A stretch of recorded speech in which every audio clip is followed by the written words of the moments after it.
none of my people had ever managed before. So I had like great billers, 500K a year billers, suddenly billing 200K, earning less money, having to train the academy team. They've been out scoring goals for the Champions League every day. And they're going, wait, you want me to stop scoring goals to train this academy? Every great business starts with a spark of rebellion and a desire to do things differently. But and rebellion, I think, is important. When you start a recruitment, or any business, you need to have a fire. There needs to be some level of passion to make you go against something. Otherwise, you've just started another thing that nobody asked for, and it'll be really hard to get any differentiation for you. And differentiation is so important in business. For Ollie Scott, that meant challenging everything he disliked about traditional recruitment and building something entirely new in its place. I believed that recruitment companies were so patronizing and so curtailing and putting people in these boxes and, let people be free, let people, figure out how to build their own brands and build their own networks. And I think if I really studied why I was doing that, it was because I felt a part of me, wasn't being fulfilled. I felt like I hadn't been given that opportunity. 6 years later, his company, Unknown, has grown into a £3 million talent growth consultancy that's worked with more than 500 brands and agencies, including Nike, Apple, and Disney. Nothing great ever happens unless it's a little bit unknown. The first person that says, I love you, sharing the person that might be wrong or really right for the growth of the business is a little bit unknown. It takes a level of vulnerability. When I came to naming it that, suddenly I thought, oh wait, that works on both sides. Because talent shouldn't always go to the same place it's always been going to. And clients shouldn't always hire the same people they've always hired. If you only hire from your competitors, then you're going to become them. You should step into the unknown. Welcome to the Resilient Recruiter Podcast. I'm your host, Mark Whitby.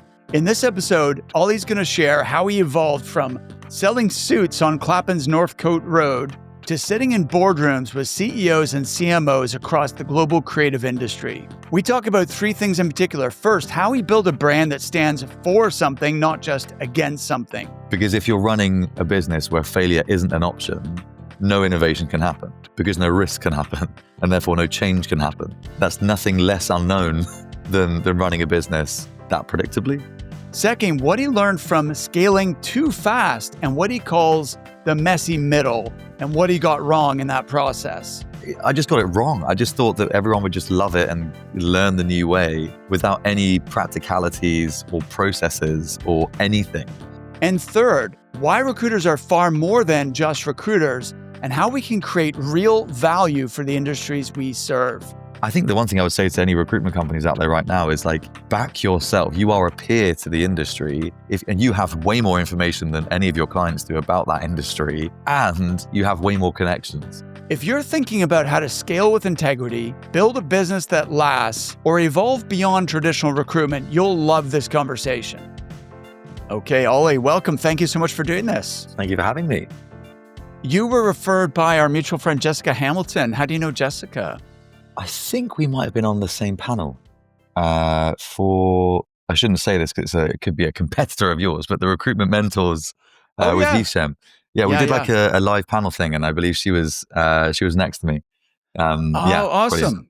All right. She was brilliant. And so Jessica has been on the podcast before, and her episode, so that's anyone who wants to follow up on that, it's episode 240 from business development to brand development. Really, really great episode about how she thinks about business development and working really, really well for her. So Ollie, how did you get into recruiting anyway? Wow. I used to sell suits on, if you're into Clapham in Northcote Road, is that ringing any bells? I've never been there. Fine. Okay. Well, that was where I worked for my first ever job. I didn't go to university. I just, I could spell dude with my A-levels, and I thought that was a big enough sign to not crack on and go to university. So that's what I did. I sold suits, and that was the way that I figured out what I wanted to do. Quite an efficient way if you're ever, giving a young guy advice of what to do, because you meet professionals. You're meeting doctors and lawyers, and I was never going to be either a doctor or a lawyer. But I met this guy. He had a Bluetooth headset, and it was, 2008 or 9. And he just seemed really happy. He was just talking away and having the best time ever. And I was like, what do you do? And he told me he did recruitment. And then after that, I was just listening out for anyone that knew anybody in the world of recruitment because it sounded fun. And I got my break. I met this person, and he said, I know these two guys that are starting this tiny recruitment company. it was software sales. I was like, I don't even know what that is, but great. That sounds like I could do that. And it was great. Two people just, in this tiny tin factory, actually, an old converted tin factory where we literally, rolled out the carpets. And I was awful. I was really bad. I was actually way worse than I thought I was going to be. It was like cold calling every single day. People that sold enterprise resource planning and all these things I knew nothing about. ERP, right? SAP, CRM, the world of acronyms that I knew nothing about. And I used to I tried to have fun with it because the goal was make 200 calls a day. And these people are salespeople. They didn't want you to call them. So I would call them up, offering them an incremental increase on their salary to go and move over to Oracle or some software company. And they would answer. I remember they'd answer the call and be like, all right, I've got 5 minutes. You've got 30 seconds. What do you want? Anyway, so I sucked at that and I got made redundant. I think they said to save my ego. Yeah, that was my first ever entry point into recruitment. Oh, wow. So it's funny. Okay, let's rewind a second because I'm fascinated. How old were you when you left school and started selling suits? 18. Okay, so 18 years old. And when you say selling suits, is this custom tailoring or is this like just off the shelf? Kind of both, right? It was two for £650, bargain, right? Okay, so it's like a mid-market level suit. We're not talking, whatchamacallit, and what's it called, the place in Mayfair? We're not talking those kind of suits. We're like, you go through these last you about 3 to 5 years. But I would So be it's not measuring inside legs. Savile Row kind That's of the thing. one. Yeah, No, yeah. not that. It wasn't that. It was like a rung or Okay. few below, I would say. Okay. All right. And what did you learn from that job that you kind of have brought forward into your professional life? That I hate Steely Dan, and Was that the soundtrack? honestly, I can't hear Keen, or Steely Dan or Ian Dury. Those are three things I won't be taking on into my life. No, I'd love to say that there were things that I could borrow from that part. To be honest, you'd keep people talking, right? I think it was that's the one soft transferable skill where you'd have to find common ground quickly with somebody, and basically get them to concentrate on the fact that you had no idea what you were doing and distract them away from that as much as you can do. So I think I probably learned the art of the open question. I was very into self-improvement and reading whatever book I could to Yeah, get me better too. at communication because I didn't have much else other than how I spoke with people. And so I loved, whether it was How to Win Friends and Influence People or whatever those classic books back in those days, they were written in the 60s, I think. Yeah. But Earlier, actually. right earlier, yeah. So Yeah. for me, it was the art of who, how, what, where, why, and trying to make people speak for as long as possible is probably the thing I would take from that, I'd say.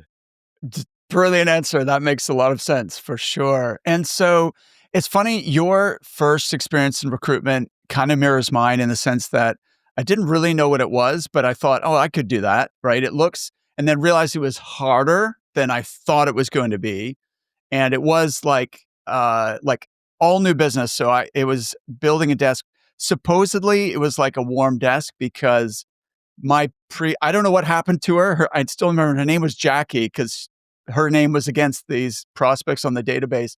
I don't know what happened to Jackie. I don't know if she quit or she got fired, but I got her desk, which was recruiting salespeople. Funnily enough, similar to you, but really it was cool. Like this myth of the warm desk, I don't think it's a real thing. I think it's always building from scratch. So lots of cold calls, as you said, like trying to get people's attention quickly, get them involved in a conversation, try and book a meeting or find out what their growth plans were. And it was a real sink or swim experience. And I hated it to begin with. I sucks, like you described. Like I was like, what? Why am I doing this? This is such a weird job. Um, and, it just felt off. It feels horrible to be bad at something, right? And, but I sort of just pushed through until it started to click. I managed to make enough placements to keep my job, and kind of went from there. But not, and yet here we are all these years later, right? Like, Yeah. I don't know, we're gluttons for punishment. So, okay, what I really want to know then is you've now built a £3 million talent growth consultancy. You worked with 500 brands and agencies and big names, Nike, Apple, Disney. Um, tell me the story of how you've done that, because that's an amazing journey over the last 6 years. I mean, am I starting from the beginning of when I launched Unknown, or do you want me to go before how that happened as well? Or is it easier to go? Whatever you think's relevant. I know that you started the business with £13,000 on a credit card. Yes. So, Yeah. but whatever, if there's context that we need, then fill that in. But I I want think to, so. yeah, go for it. Yeah, I think it's important context, because so after I get fired from that job, I come back and I start working for a company called Gemini People. It was a company that was owned by James Caan, who big recruitment dragon. Again, Yeah. I remember that was the first time I could tell my gran or my mum that I had a job that mattered, because I could just say the guy from the telly has hired me and I'm working in this business. And I loved it. It was I think I did like 19 or 20 interviews in 2 weeks. It was intense when I came back from this trip in Thailand, the classic sort of Southeast Asia thing that you do when you get fired at 18 or 19. And it was the only company that I went in where I was like, oh, this feels natural. They're wearing t-shirts. There's no suits. It's quite a sort of relaxed atmosphere, not very academic-y or scary. So that when I first kind of felt like I belonged somewhere, that was where I was like, oh, this is potentially an industry for me. I worked there for 6 years. I got onto the board, I think at like 22 or 23. Wow. And I had so much fun. It was like everything you'd imagine the high energy recruitment company that invested a lot into culture. But I think for me, I in that 6 years, I felt like I had become more part of the industry that I serve than the recruitment industry, which I think happens to a lot of very good recruiters. You end up becoming a person of influence within the industry. And because you are literally just meeting people every single day within one tiny niche, you end up becoming probably more of a specialist than some of the people that you represent. Um, and that's how I felt. And so towards the end, there was a lot of things that I loved about the business that James Caan and everybody else had built. But there were things that I'd started to spot that weren't quite working in conjunction with the industry. I think you can't fault anybody in that Hamilton Bradshaw or Alexander Mann history in how they built the fundamentals for a recruitment company.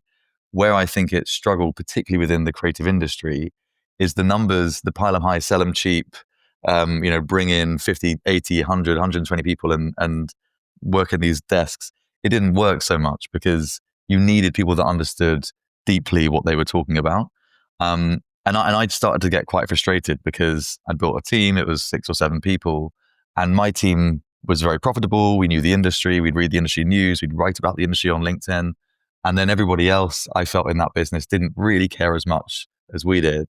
So that would tarnish the brand name when we were going in to pitch for really, I started to recruit 35K a year art workers. And then suddenly in the 6 years, we're recruiting CEOs and CCOs and these very, experienced and senior people. And clients would say, like, look, I like you, but it's the business that you come from. It doesn't feel like it represents where the industry is heading. So that happened quite a few times. And it got to the point where I started to question, by me being within this organism, is that making it less likely or more likely for me to succeed? So that was the first thing. I thought, actually, I would love to be my own boss and have the flexibility and freedom. So I kind of sat with that restlessness, frustration for a while. And then I started to speak to clients and talent and saying, if there was, the world doesn't ever need another recruitment company, but if there was one, what would it look like? How would it be positioned? How would it make you feel? And everybody I spoke to said, well, it just feels like recruitment is very transactional. It's all about, making the placement, and then they kind of forget about me. And we've not really seen any recruitment businesses within the creative industry that has a point of view. It kind of feels like there's this surface level understanding of what we do within the industry, but not really representative of how we're feeling. And I think maybe relating it back to the suit times, one thing I have always been able to do is get to understand someone on a much deeper level. And I think that was one of my superpowers that I didn't realize set me apart from a lot of the other recruiters that we were up against. So that was what I built Unknown around. And the reason I called it Unknown is because I wanted to pick a name that would future-proof the business and was timely forever. I think some recruitment companies, we name, it's very tempting and easy to name how the sausages are made and get obsessed with that, right? So there'll be things like, the intro or, pivot or things that kind of happen when you're doing recruitment, but that isn't the point. And I learned this thing once from a guy called, Seth Godin. He's a brilliant marketing guy. And it's the theory of the drill bit. Have you heard the drill bit theory? Tell me. Okay. And this is where it came into my mind when I was naming the business. You don't sell, if you're trying to sell a drill bit, you don't sell the drill bit. You don't go, this is a 2 centimeter wide, da da da da da. You don't even really sell the drill that uses the drill bit. In fact, you don't even really sell the painting that you put up with the drill bit. You sell the feeling that your wife or your husband has when you put that painting up. And yet, for some reason, particularly in recruitment, we always name and advertise the drill bit, but no one really cares how you do recruitment. I truly believe it's not about how, it's about what you're producing for the company that is using your services. So when it came to naming the business, I wanted to be so in the future of the mindset of my client that it felt it reflected what they were going through. And to be honest, what they were going through, whether it was talent or the clients, was unknown. But I wanted that to be a positive sentiment. And I wanted the name to reflect, actually, this is a good thing. Nothing great ever happens unless it's a little bit unknown. The first person that says, I love you, sharing the person that might be wrong or really right for the growth of the business is a little bit unknown. It takes a level of, vulnerability. So when I came to naming it that, suddenly I thought, oh, wait, that works on both sides. Because talent shouldn't always go to the same place it's always been going to. And clients shouldn't always hire the same people they've always hired. If you only hire from your competitors, then you're going to become them. You should step into the unknown. And so the naming was, and I'm wanging on about the naming a lot, but it was so important because there will never be a time that won't be true.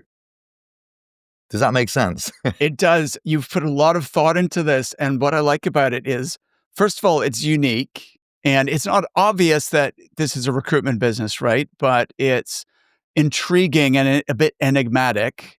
So it immediately sparks questions like, oh, like, what does that mean? What do they do? What's this about? So it's kind of open. There's like an open loop started here, which our human brain naturally wants to close loops, right? Like, why is it called that? What is this about? And also, I think it does fit really well with creative people and industries in that it's a little bit quirky and is different from the crowd, what other recruitment agencies are doing. So yeah, I like it. Thanks. I mean, that, to be honest, and I'm glad you kind of jumped in because I think we got a little bit too obsessed with the brand that we built to the point where it did become a little bit hard to understand what it was that we did. Ironically, it became quite unknown.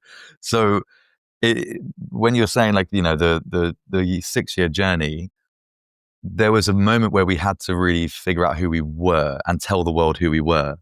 I was a little bit angry. If I'm honest, I've kind of skipped past a bit of, I had a bit of a situation which I can't legally go into between launching the business. And it made me quite, if I'm really honest, it made me quite frustrated and angry about how companies treated the people that they employed. And so when I started to build the recruitment element, and it wasn't just the positioning element of the business, everything I said had to be anti everything in the recruitment industry. We didn't do KPIs. We didn't report on numbers. We didn't, there was no come in at this time, leave at that time. It was anti everything that we have ever experienced, to the point that it became really hard to run the business. But because Okay. I wanted to empower, I believed that recruitment companies were so patronizing and so curtailing and putting people in these boxes and, let people be free, let people, figure out how to build their own brands and build their own networks. And I think if I really studied why I was doing that, it was because I felt a part of me, wasn't being fulfilled. I felt like I hadn't been given that opportunity. You were rebelling. You were like, Totally, yeah, totally. But and rebellion, I think, is important when you start a recruitment or any business. You need to have a fire. There needs to be some level of passion to make you go against something. Otherwise, you've just started another thing that nobody asked for, and it'll be really hard to get any differentiation for you. And differentiation is so important in business. So I needed that, and I think it's really important to be anti something. I practically, I know this podcast, you will find it helpful if we speak about practicalities. I wrote a breakup letter from the creative industry to recruitment companies because it got me in the mindset of what's wrong? Why would you want to break up with the current offering out there? What's wrong with it? And so I got so into that. And that meant that we were able to really build a culture early on with the first 5, 6, 7, 8 hires.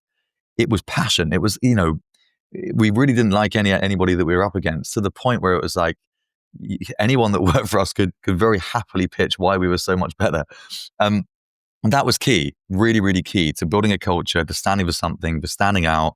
It meant that when we pitched a different product that was retained and wasn't contingent, and we were moving away from the old model, it made that go hand in hand.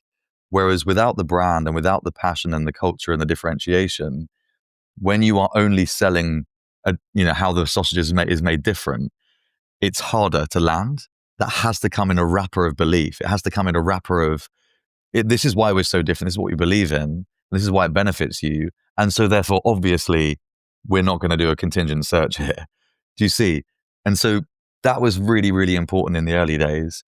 The truth is, you can't scale that. right. Okay. I need to share something that caught my attention.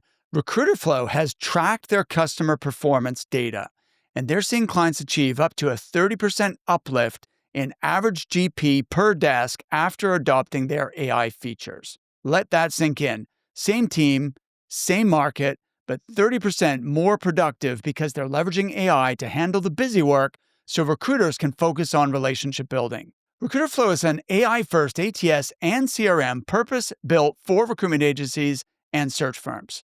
One of our clients, Miguel, recently told me he wishes he'd found it sooner because it's transforming his business. And that's exactly why I agreed to partner with them. I'm hearing that kind of feedback consistently from our members who've made the switch.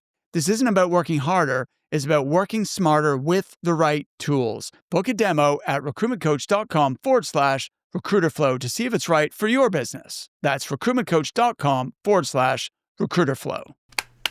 There's a lot to unpack here. So let's talk about differentiation and brand and the passion that fire that you had, because I think that is essential. If you're going to launch something and build something from scratch and you're taking a risk, you're putting all your startup costs on a credit card. It sounds like you're you have to really back yourself, right? And feel strongly passionate about what you're doing. And also, if you're going to get a group of people together and make something happen, you need that to be infectious and for them to really buy into, hey, this is what we're trying to do. This is why we're doing it. This is how it's going to be different.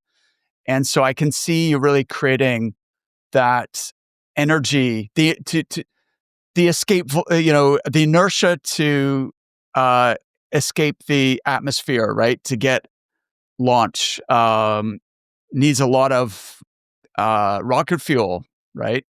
So that'll make sense. When you're talking about there was something else you said, which I wanted to pick up. Oh yeah, being against something. So you want to know what you're for, what we stand for, but also what we stand against.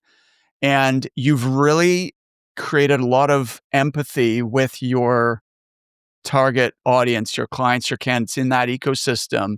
You've thought really deeply about what do they want and what do they like and not like about this category of business, call it staffing, recruiting, headhunting, whatever. And you've kind of taken their side and thought, like, I'm with you guys, right? And you've aligned yourself with them, which is really smart. I'm reading a good book. Since you like business books, Ollie, I'm actually listening to it on Audible. It's called Never Enough, From Barista to Billionaire, if you've read that or heard of that. It's really, really good. It's about a Canadian um, private equity firm, which is very anti-private equity. And they sold one of their original businesses and they hated the process of being acquired. And it was like horrible and everything you would almost like the worst. When you think of private equity and you think of how that works, it was that experience where you get told one thing at the beginning and then by the time the deal is signed, it's not what you thought it was going to be. And then the way that so they basically took that experience and thought, let's do this differently. Let's invest in companies how we wish it could have worked for us, right? And they've modeled Charlie Munger and oh, my brain's just gone blank. Warren Buffett. So they modeled Warren Buffett and Charlie Munger from Berkshire Hathaway, and their philosophy. By the way, this is a bit of a rant, so sorry for the long-winded, but I think you'll like this story. So Berkshire Hathaway, basically, they buy companies and they hold them. So they buy good companies at a fair price and they hold on to them for a long time, and they don't mess around too much with them. They more or less leave them alone. Okay, which is opposite of what a lot of investors and PE firms do. And they wanted to kind of model that.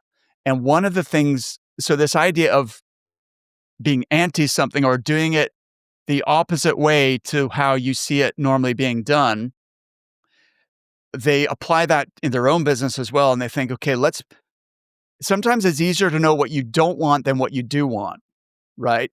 And so they apply that kind of anti-thinking by going, okay, I don't know exactly what our goals are, but I know what problems or things about this business we don't like that we want to fix. So let's start with that.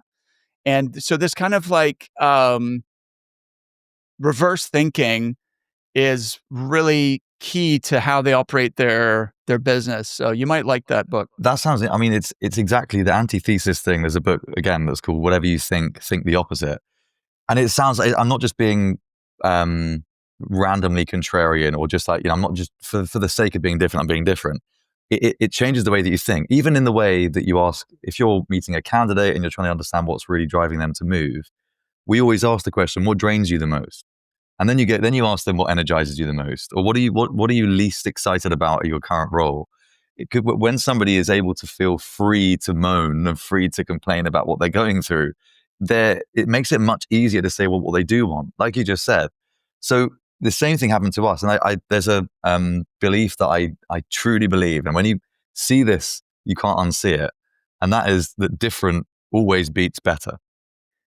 Bear with me on this. Yeah. Say more about that. Well, okay. So any proposition from any business that has a superlative, a word that ends in est, is in trouble, and they've wrapped their USP around a thing that it is impossible to maintain forever. Right. If you say you're the fastest, right, the truest, the hardest workingest, whatever it is, right? It's a timely thing, and it means that you're putting yourself out there to say, well, come and beat us. And they will. Someone will be doing it cheaper or quicker or whatever. And plus it's not believable, right? Totally. It feels like a lie. The world's biggest. For how long, according to a little bit of a silly example, but one of our favorite Christmas movies is Elf with Will Ferrell. And he's going to New York to find his father who gave him up for adoption. And Santa tells him, by the way, the best pizza is really Ray's Pizza on this, this corner. So don't believe the other ones. Because of course, every pizza shop says the best pizza in New York, right? 100%. Is that kind of thing. Exactly. And so he even goes into a coffee shop. I'm geeking out on Elf here. He goes into a coffee shop because it says like the best coffee in New York. And he goes in, he goes, congratulations, everybody. Well done. You the best coffee in New York.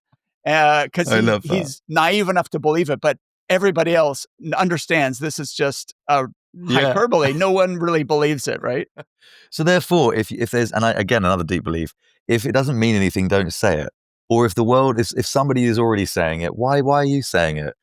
If there's no value in being the same as everybody else. You've got this brilliant chance and opportunity to stand out and be different. That whole thing of be yourself, everybody else is taken. Finding out who you are and finding who you're not is the best and most exciting part.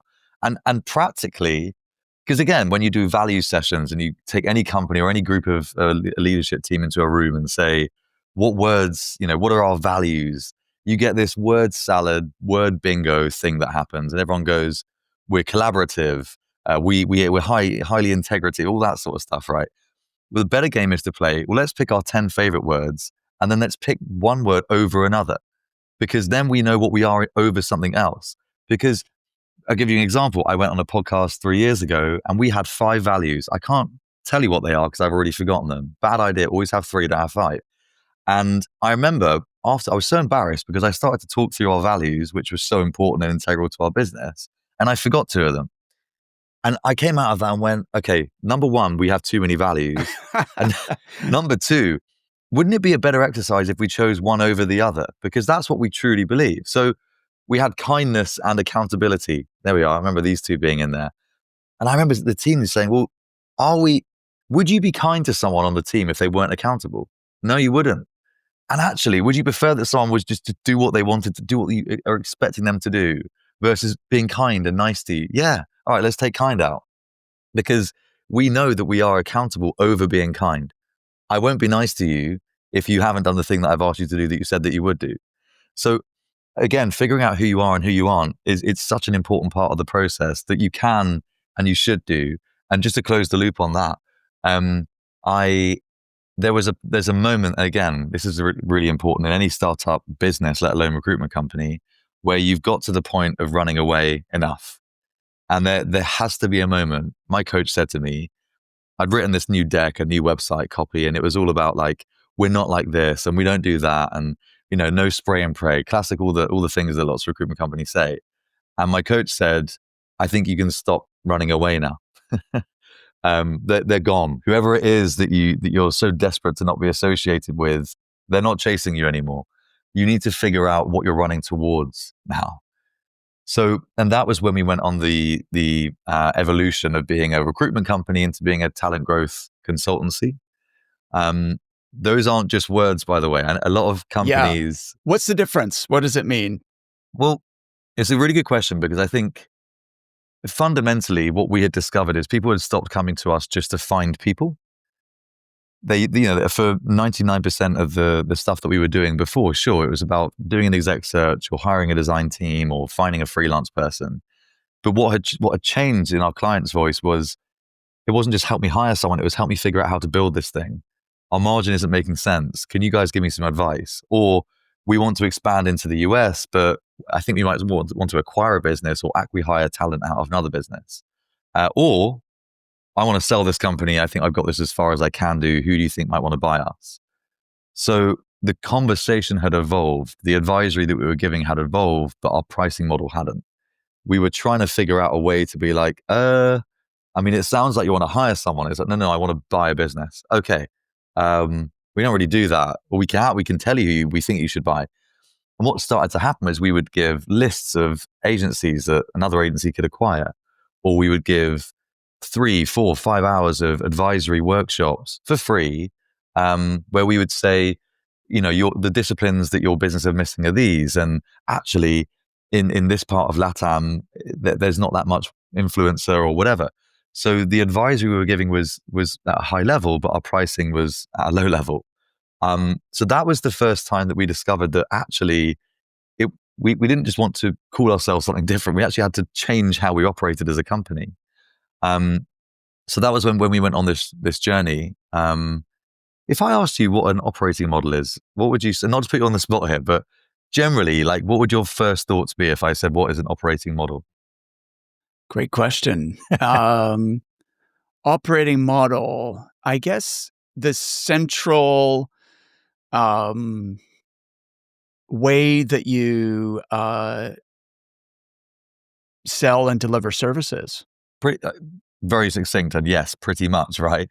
But I'll make it easier to understand, because I'd always believed that the operating model was, it was just the delivery function of a business. And that was kind of everything that you needed to know about operating models. Turns out according to this consultant, there are three parts of an operating model. So imagine a triangle. I'm doing this with my hands for the listeners.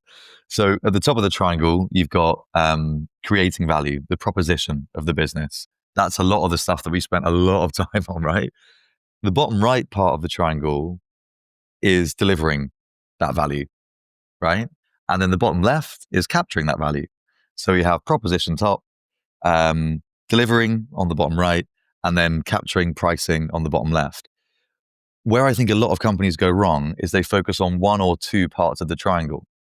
We were focusing so much, a disgusting amount of time on the top of the triangle, but we weren't changing anything about how we delivered our projects or how we even priced our projects. And so for the first time ever, only 18 months ago, we decided to not tell the world about how we were different, but actually build in the background with a CFO and a consultant how we should build our delivery function differently and capture our pricing differently as well. And it was only Brilliant. until we did those two things that everything changed. Yeah, makes total sense. Those three things absolutely have to go together, because like you can say all the ways you're different, but unless it's reflected in the actual way that you deliver or the offering itself, and there's something of substance behind it, then it's just marketing, right? So, and then also, if you are truly committing to that model, then we do need to re-engineer the way that we value, price, the service as well. So I'm loving that so far. What happened from there? So from there, we decided to write out three different ICPs or ideal client personas and committed to the ICP and said, okay, just like we found empathy with our audience, if we were that ICP, what problems, challenges, and growth ambitions do they have? And so we spent a lot of time working out those problems. And then after that, we go, okay, fine. We found out our ICP, for example, one of them is scale up creative companies that are perhaps from 5 million top line revenue all the way to 120 million top line revenue. Their challenges are they probably don't have a strong enough head of talent to work across all their disciplines. They're probably struggling with their margin. They're trying to make sure they have the right people in the right places, but can't. Maybe there's a churn problem there. They probably have a freelance issue where they're worried about the quality of the talent. Sometimes they might bring people in, they might not be good enough, and therefore they'd lose margin or even the client sometimes. So we'd really fall in love with their problems, basically. And then from that, we then went, okay, fine. So if you were to design products that would just make their lives so much easier, how would they look? And that's where we started to figure out, okay, they probably have like a bench of talent at any point, wherever in the world. Okay, one of our ICPs are North American agencies. North American agencies have a bit of a problem right now, which is the revenue is amazing, but the cost base is just as amazing as well. So you've got this problem where the no matter how much revenue they make, the cost is still as high as the revenue. So the margin doesn't change. What can they do? Well, what they can do is they can offshore and they can resource talent in Europe or the UK. The salaries are lower here, and therefore the margin will then get wider and bigger. So what can we do? Well, we can build a global freelance talent bench where they can have access and we can have duplications of the talent. So if they want to book someone they're already booked, then they can have the person that's either just as good or even better on that bench. The other thing is, if we can do that with 5 versions of that company, then we can scale that because it's only one work stream. So if we're building these talent pools and that talent pool is appropriate for more than one client, that's one work stream you can get paid for 5 times. So that's what the first product that we sort of kicked out. And bearing in mind, we were exec search, right? So we've applied exec search thinking to building freelance talent pools because we know, and there's a stat, by 2030, 50% of the global workforce in all industries is likely to be freelance. So if you're not thinking about freelance solutions for your clients, you should be. And if you are, how can you make them so irresistible that they have to go for them? The first thing was the quality of talent. That's what we focused on. But the second thing is how much it costs. I know it's the cardinal sin in recruitment to charge anything less than 15%. But if we did, how could we make our margin increase? By finding duplications of clients that could share a talent pool. So that was our first product where we thought, oh, actually, that could be really exciting. And then I won't go through every single one of them, but there are 9 products, but they sit in Wow, that's a 3. lot. Yeah. All of the products are for different problems. And the point of building a product suite is it's not to productize your services. And this takes a bit of time to get your head around. I think professional services companies, when they get told they have to build a product or a platform, end up putting a wrapper around a thing like a workshop. A product is not a well-branded process. If you're branding a process, it's just a process. It's not a product. The difference between a product and a process is I can walk out of the factory with the product. I can't walk out of the factory with a process. So by charging me for a workshop yes, okay, that's an elevated version of your service, but it doesn't mean the product is any different. I still just hire a person. Do you see the difference? Whereas if part of that product was better interview systems, a new, advisory on which ATS system I should be using, a multitude of different things that I can embed, like a consultancy would give me, then that is a product that I can take out of the factory. So as we went on to build out our product suite, we wanted to make sure that we weren't just productizing our processes and really offering things to our clients so they can then walk out the factory with, to carry on with that analogy.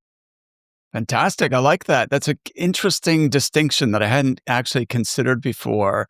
So, a couple things to circle back to. One, this idea of getting really clear on 3 specific ICPs. And by the way, we have a client acquisition accelerator, um, which is essentially a roadmap to get from feast and famine to consistent clients.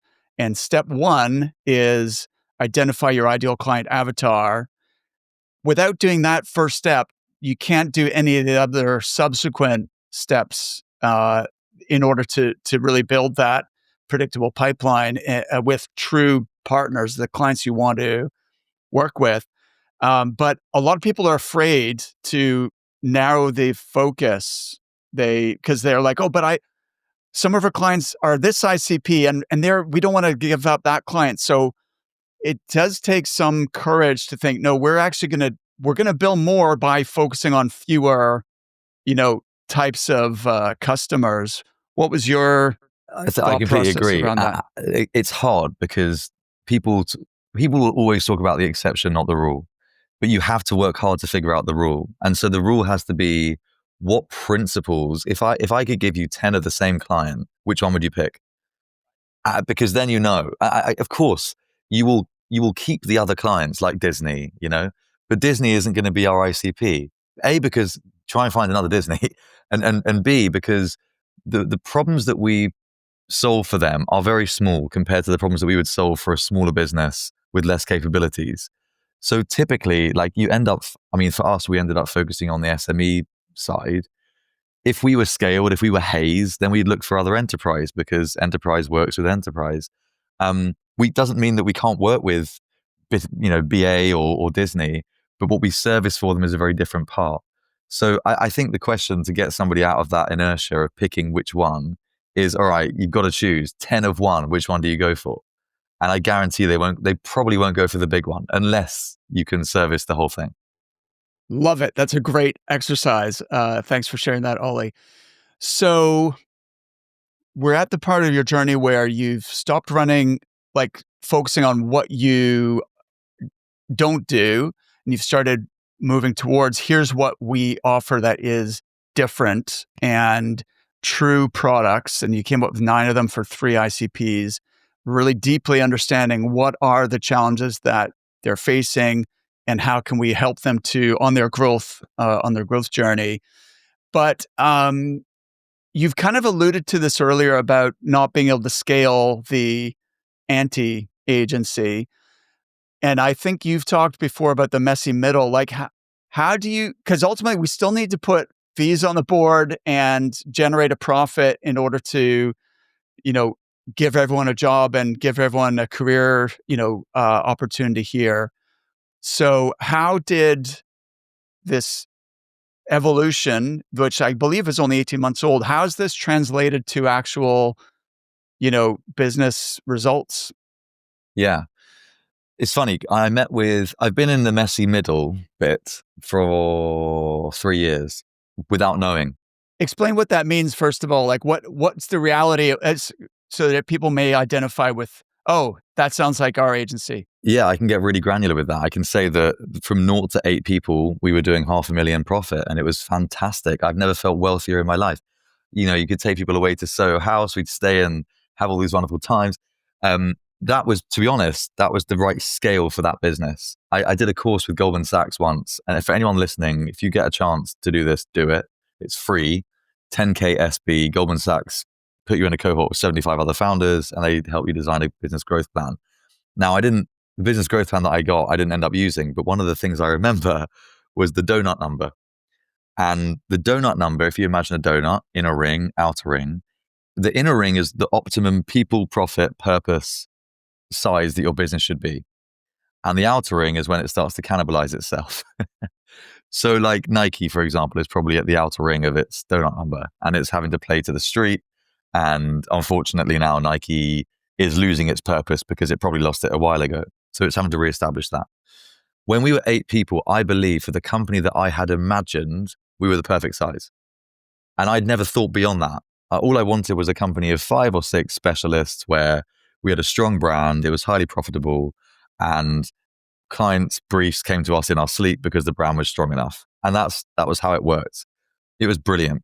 Best ever time, because you're doing a thing for the first time and the culture's great and you've got no passengers and everybody is just committed to this thing.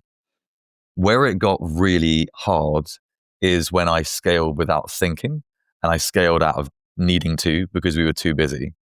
It was that classic year. Everybody was busy. 2021, poof, right, what do you do? And I did what I promised I would never do, which is become our grandparents. And I just thought, let's get in junior to mid-level talent. They'll learn the whole ripping up the rule book osmosis thing.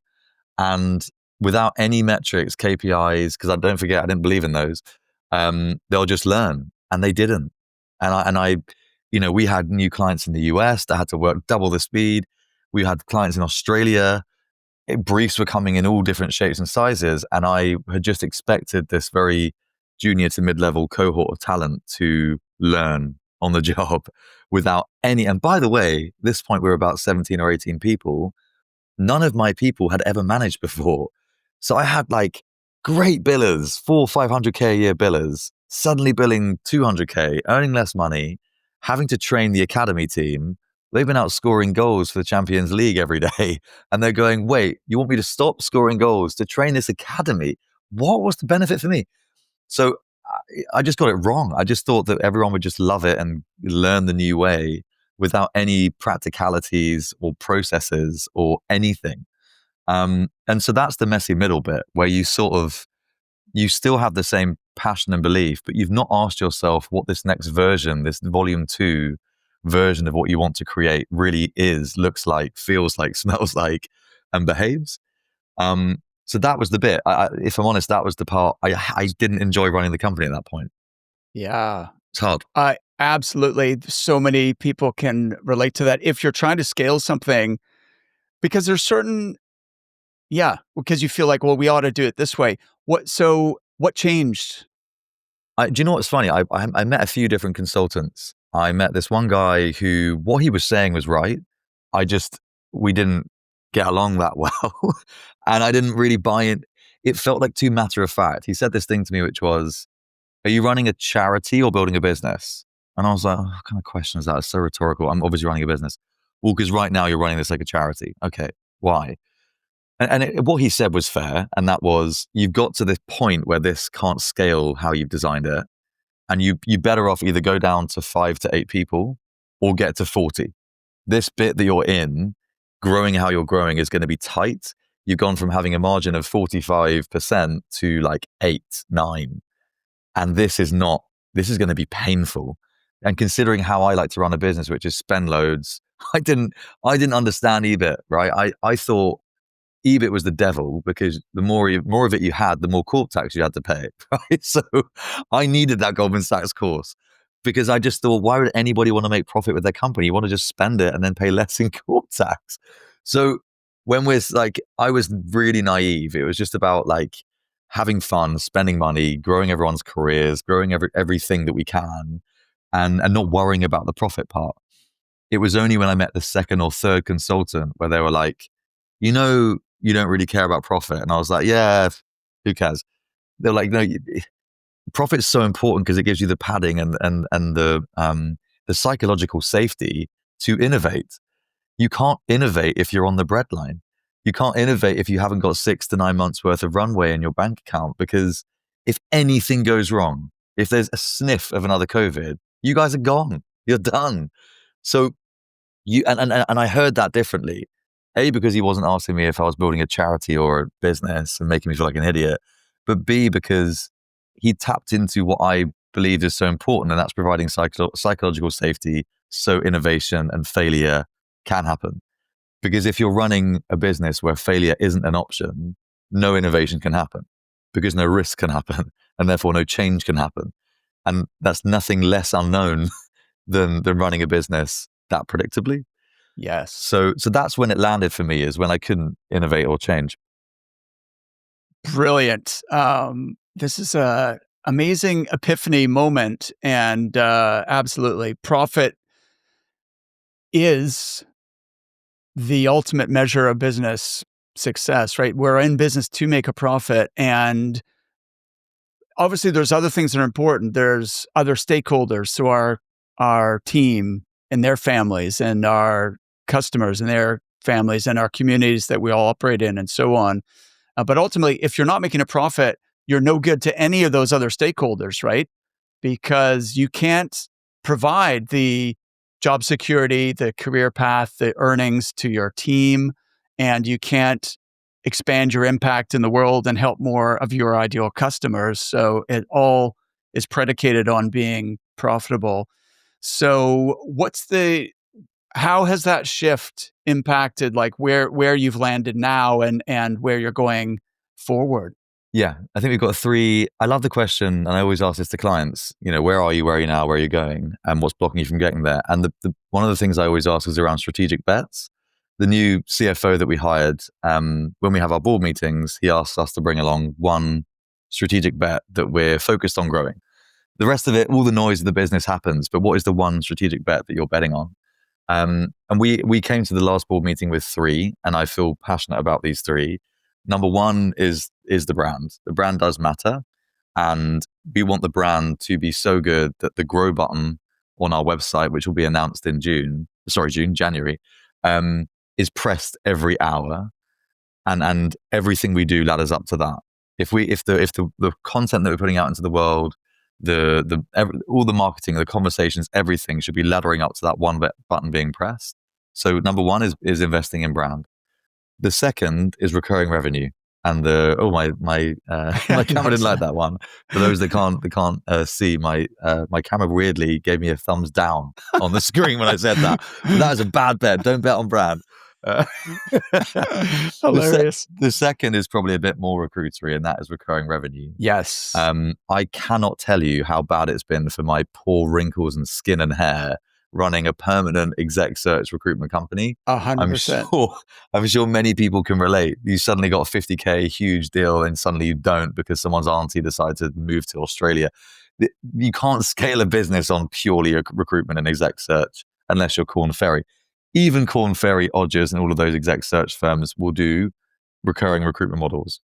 And our bet on that is freelance. So the way that we're going to get recurring recruitment income is going to be with freelance, and the way that we're going to sell that is by its high quality and weirdly low price, which is very strange for us being exec search. Normally those two don't go together.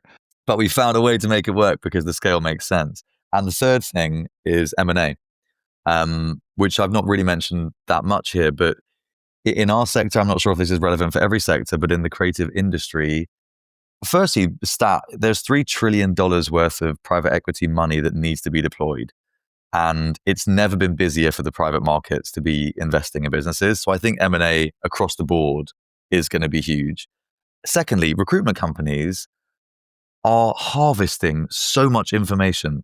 If you've got 10 consultants having 1,000 conversations a month and you've got the right AI listening tools happening, why can't you pull the data that M&A firms will pay huge amounts of money for? So that's one thing, and that you're pulling out insights on a daily basis, hourly basis. The second thing is you speak to founders of companies, you speak to people that want to grow their businesses. You can grow a business, I think, in three ways: hire, restructure, or acquire. And so if you offer those three services, hiring, restructuring, and acquiring, then you're speaking to, you're catering to your clients' needs at each part of the journey. So, and if you're acquiring businesses and helping companies acquire or sell, selling a company, I mean, the relationship that you build with your clients when you're helping them sell their own business beats everything else. So I think the one thing I would say to any recruitment companies out there right now is like, back yourself. You are a peer to the industry, and you have way more information than any of your clients do about that industry, and you have way more connections. So the bets that we're taking are those really. It's high, like network at the highest level, add value at the highest level, which in this case is selling companies or buying companies, and then also provide services at the lowest level, which keeps them alive. In this case, it's freelance. And recurring. So yeah, that's kind of where it's This is impacting our awesome. business. So the three strategic bets are: number one was brand. You mentioned grow button. What do you mean by that? Oh yeah, so we right now on our website it says hire or move. Um, I write in the language of our clients, so I'll write like, you're probably here for two reasons: hire or move, looking for a job, looking to grow. That's changing, because to me that's too transactional, it's too recruitery. Surprise, surprise. And so we're going to have grow your career or grow your business, and then they'll have like three. The user flow will be through there, but I want grow your business obviously to be clicked more. It's interesting. The current website is designed to convert people to press the move button. And in a world where there's an oversupply of talent and an undersupply of jobs, I don't want that button pressed as much. As bad as that sounds, No, I get it. you You know, want to shift it's the emphasis. totally. So that's, yeah, Okay.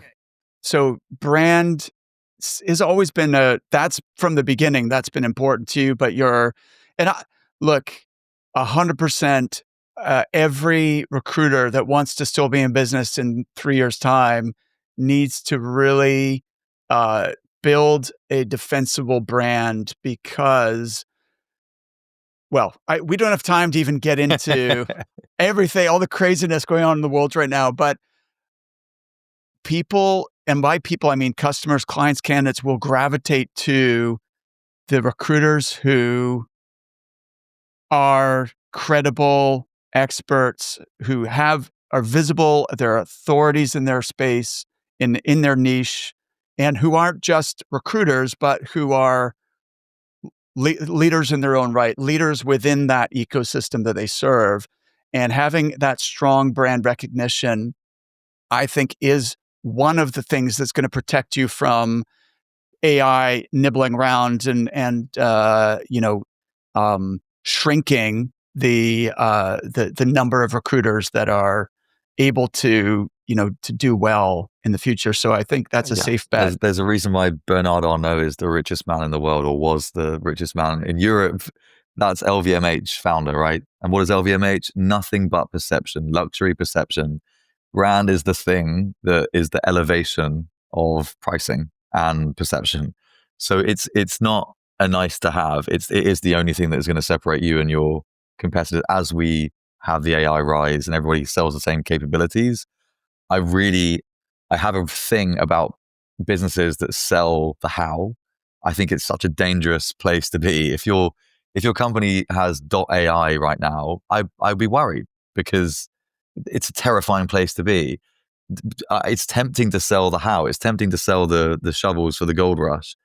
Personally, I would not do that. I would double down on all the things that make you human and different, and where the value is. And personally, I think that's where brand plays a massive part. Yes, agreed, 100%. So then the second thing was recurring revenue. And again, we don't have time to get into it, but you did a good job of explaining why that's important. Um, And then the third part was the M&A, and super interesting going in that direction. We have a few clients who have dabbled in that, and because they almost as a response to clients and asking them like, "Hey, we want to acquire a business," or we want to sell our business. Who should we be talking to? And they've kind of fallen into it. But you're strategically building that capability and that offering, which I think is really smart in terms of, if you think of positioning in the market, like that gives you the ultimate access on a peer level with like senior stakeholders within your clients. And you don't have to. I think the fear, why is every recruitment company not doing that? I think the fear is, can we? The answer is definitely yes. To what extent is probably the next question. And we're not saying we're going to do DD or due diligence in these deals. I don't want to be on the hook for DD. We do partner with law firms and M&A firms when it gets to that point. But in terms of providing access, which is what recruitment companies do very well, and market maps and introductions, there is a great way to make money out of that part of your business. And you So should. Is it sort of a business broker type? It's buy side. So yeah, you call it buy side. So let's say, don't ever commit to a number as well, because M&A firms will understand the financial profiles of potential buy side opportunities, i.e. businesses. M&A firms will go, this is a company, they're digital and they have 3 million EBITDA, blah, blah, blah, blah. What we will know is that company, the CEO is thinking about leaving, or the whatever person hates it there, or they've got a terrible reputation in the industry. So the recruitment company has more of an in-depth nuance in the market. You have more of that than the M&A firm does, because the M&A firm probably doesn't specialize as much as you do in that market. So therefore, what can you sell? You can sell buy-side market maps, and you can sell buy-side introductions. And like, those are 6-figure products. Like, they should be $100,000 plus, because you're saving someone an incredible amount of time, but also money if they make the wrong acquisition. And I can guarantee you, M&A firms do not have the level of depth of relationship than you do, because M&A firms are meeting you as an M&A firm. A recruitment company is meeting you as a talent partner that's going to grow your business. So we listen, we understand, we can tell you what your competitors are doing. M&A firms can't, because they're only meeting you for one reason, and that's to transact. If you think of how much like people are pouring their soul out to you every day on the phone, right? Yeah. You're literally, you've spoken to so many people, like they may be leadership in that business, or they may be the contributors to that business. Like, you're really getting the inside intel on all those businesses. So how are you pricing this? Is it a flat fee? Is it a percentage of a deal if it happens? Or I wish it was a percentage of it. If it's a sell side thing, then yes, it's a percentage, but you would do that in tandem with another M&A firm, because what M&A firms are incredible at doing are striking the right valuation price, and then the way that they bill is they'll bill you the delta between what you sell for and what you agree was your value. So it's a bit like estate agents or real estate, right? When you go to them and you say, if you sell a house for $500,000, we'll pay you 2%, but anything beyond $500,000 and 750, we'll give you 2%. So like, or 3%, whatever. The M&A firms work in a similar way. So they're incentivized to get you the highest amount that's beyond your expectations. We can't, as a recruitment company, as an ex-recruitment company, talent growth consultancy, we don't know all the levers and tricks to pull, and all the accounting jiggery pokery that you need to do to then improve on the valuation number. So yeah, sell side, to answer your question, buy side is just like an exec search. Check the market industry, but I would say something like $25,000 or pounds up front, and then $75,000 on completion. Beyond that, if it's US based, they'll laugh at you and say that's really cheap. If it's UK, they'll probably say that's too expensive. And then beyond, I would say for sell side, you would want to take a percentage of the M&A's percentage. Generally, M&A firms will charge between 1% and 4% of the transaction value. So if a company sells for 10 million, they take 1 or 2% of that. And then if it sells for a lot more than that, they take a lot more. So you could make between 2 and 500K off referring a business into an M&A firm. And M&A firms don't get that many sell side opportunities. whereas recruitment companies are coming across many companies that are selling. So there's a lot of value in those relationships. Love it. Wow. So Ollie, we are out of time, but I could, hopefully this is the first of many conversations. Really enjoyed it. You've come a long way from selling suits at To 18, selling my friend. businesses. Yeah, great. That was a lot of fun. It was a very, so I think the reason I enjoy this, I'm kind of the thinking man's, recruitment coach, if you like. Um, and I have a philosophy degree. I love really thinking about things deeply and not just kind of the, typical skimmy questions. So I hope our audience finds this as interesting as I did. I think they will. And so, Ollie, thank you so much. This has been brilliant. Thank you so much. Okay, I really enjoyed this conversation with Ollie. Hope you got value as well. Here are my 4 top takeaways. Number 1, be different, not just better. Ollie said different always beats better, and that line is worth writing down. Too many recruitment firms try and prove they're the fastest or the most experienced, but that's a race you'll never win. Instead, focus on being different. Stand for something. Build a brand that reflects your beliefs, not just your services. Takeaway number 2 is know your ideal client. Ollie shared how Unknown defined 3 clear ICPs, ideal client personas, and then built specific products around each one. That's super smart. If you're trying to be everything to everyone, you'll end up resonating with no one. Get clear on who you serve, what problems you solve, and how you make their lives better. Takeaway number 3 is focus your growth around a few strategic bets. Ollie talked about how his team narrowed their focus to 3 priorities: brand, recurring revenue, and M&A. I love that kind of discipline. He said everything we do ladders up to one of those 3 bets. If you're feeling stretched or scattered or unclear on your strategy, this is a powerful model. Pick 3 strategic bets and align all your energy and resources behind them. And takeaway number 4, the M&A strategy was brilliant.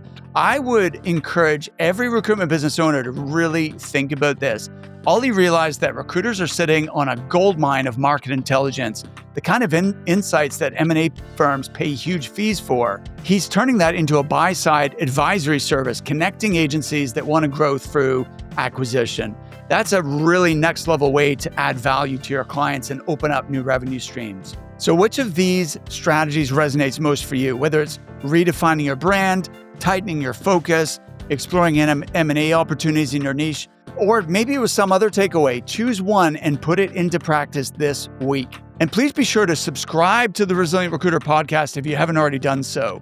That way you'll never miss an episode. I hope you can feel my passion. I really want to bring you ideas, insights, and inspiration to help you grow your recruitment business and make more money, have more freedom, and bigger impact. Thank you.